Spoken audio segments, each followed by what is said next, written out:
Estoy segura de que en algún momento de tu vida habrás escuchado hablar sobre el feudalismo.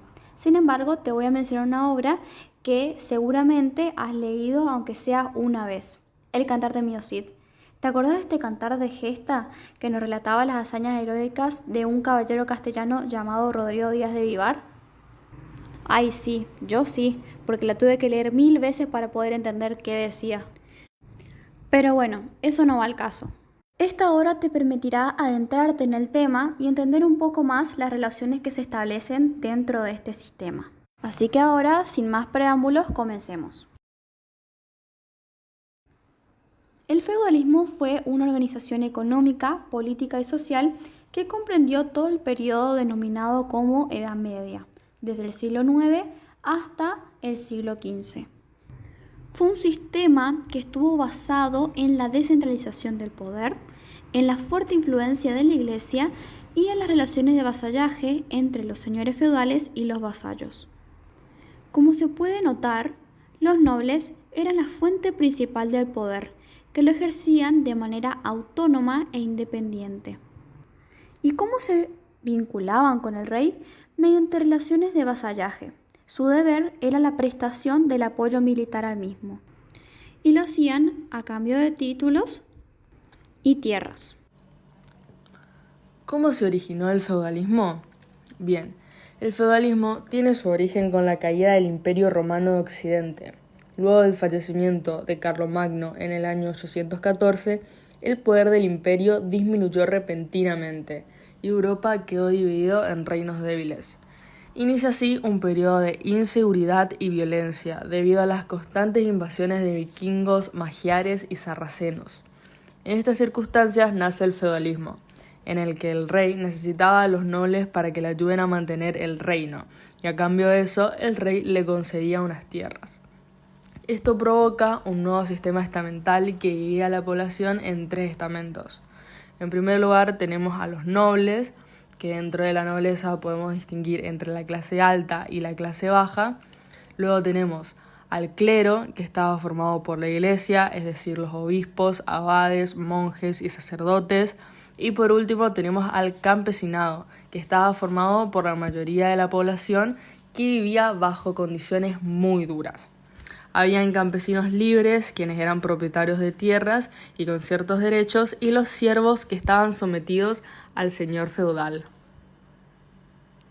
La sociedad feudal estaba caracterizada por la inseguridad general y las cruzadas entre los señores feudales como consecuencia de las invasiones y la caída del imperio. Es por esta razón que los campesinos necesitaban de la protección a cambio de vasallaje. Esto los obligaba a cultivar sus tierras y a pagar tributos anuales en especie, es decir, pagar mediante la prestación de otro bien y servicio.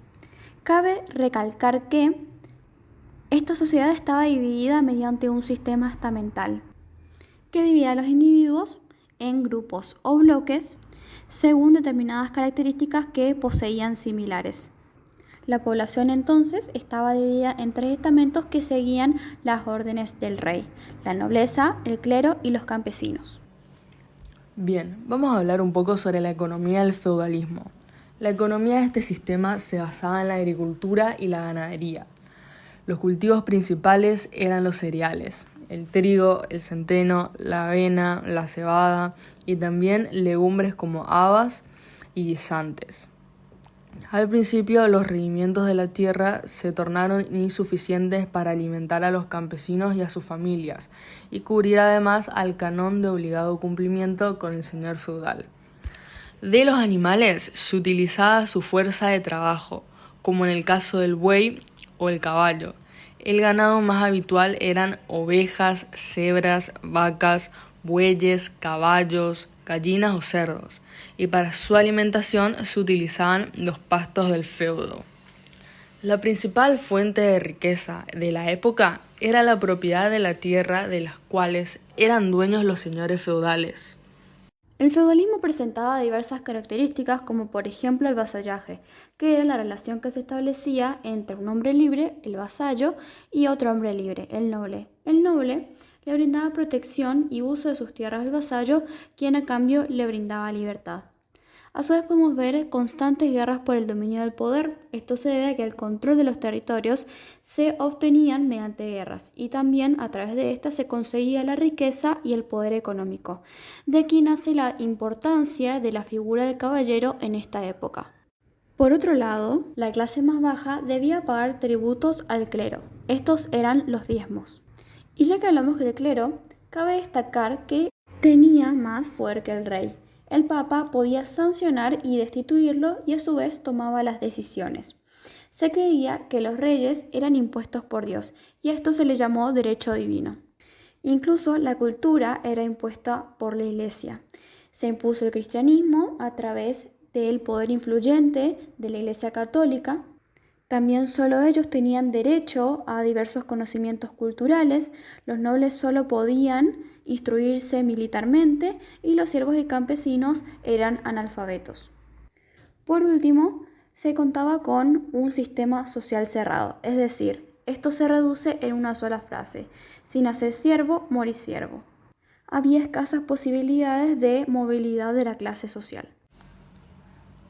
¿Cómo culminó el sistema feudal? Bien, la falta de alimentos y el agotamiento de las tierras llevó al feudalismo a una grave crisis, unida a las epidemias y pestes que se dieron en la época como la peste negra.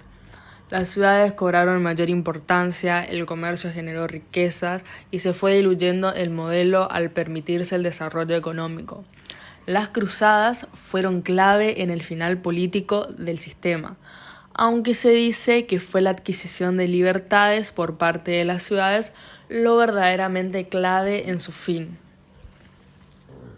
Como un dato aparte, queremos agregar que Karl Marx, un conocido filósofo alemán, sostiene que con el fin de este sistema feudalista surge el sistema capitalista, a través de ciertos pasos que se denominan la acumulación originaria del capital.